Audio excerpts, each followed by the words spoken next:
Siang hari ini saya akan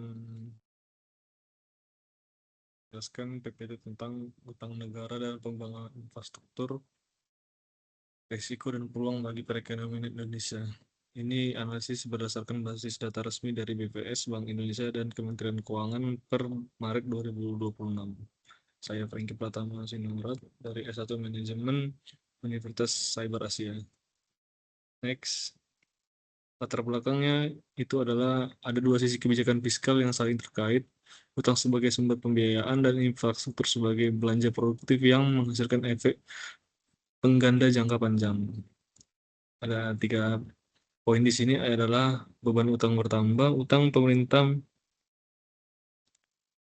menembus 9.920,4 triliun per Maret 2026, itu hampir naik 3% dari Q1 2025.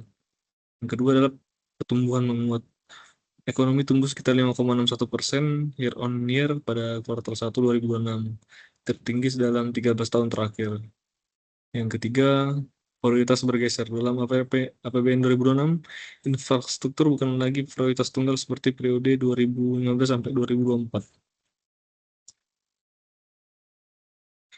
Dinamika utama utang negara terkini yaitu sumbernya dari DJPPR Kemenq dan BI, itu adalah utang pemerintah sebesar 9.920 triliun per 31 Maret 2026.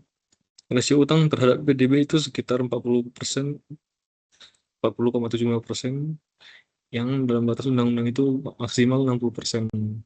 Porsi SBN itu sekitar 87,20%, dan utang luar negeri kita itu sekitar 437,9 juta US dollar. Itu di Februari 2026. Komposisi dan tekanan fiskal, yang pertama SBN 8.652,9 triliun, pinjaman 1.267,5 triliun, merupakan pembiayaan yang bertumbuh pada dasar pada pasar domestik.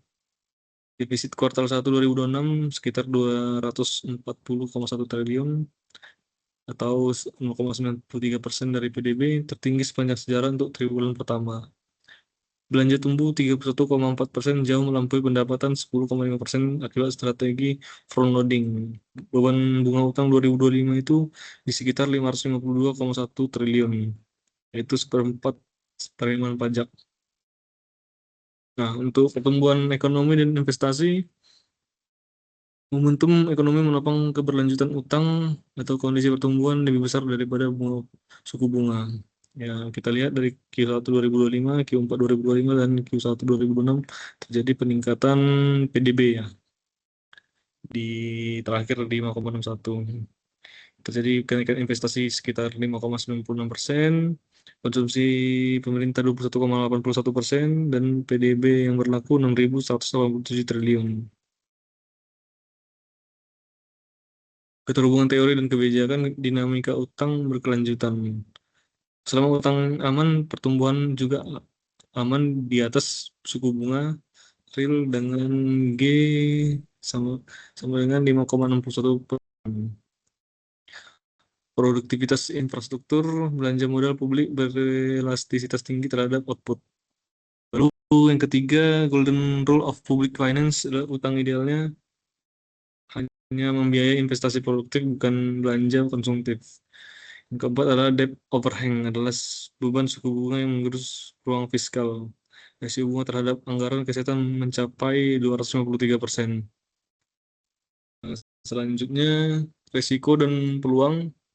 Untuk risiko yang ada 4, sekitar ya beban bunga membengkak, S&P menyoroti rasio suku bunga terhadap penerimaan di atas ambang batas 15-20%.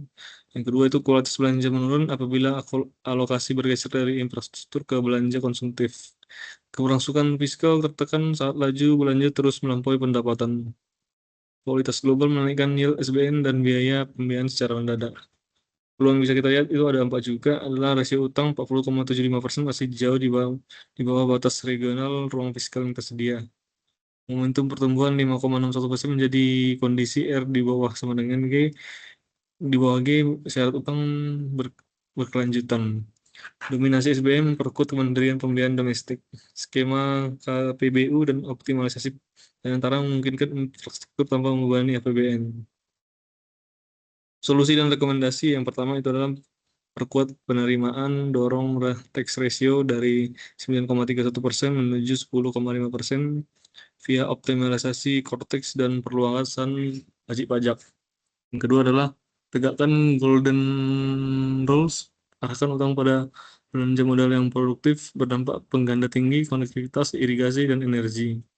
Yang ketiga, pembiayaan alternatif adalah memanfaatkan skema KPBU dan Danantara untuk menekan tekanan penerbitan SBN. Yang keempat adalah tata kelola risiko, perdalam pasar keuangan domestik dan kelola jatuh tempo agar bunga tetap stabil. Kesimpulan dari semuanya adalah rasio utang 40,75% terhadap PDB secara legal dan formal masih aman.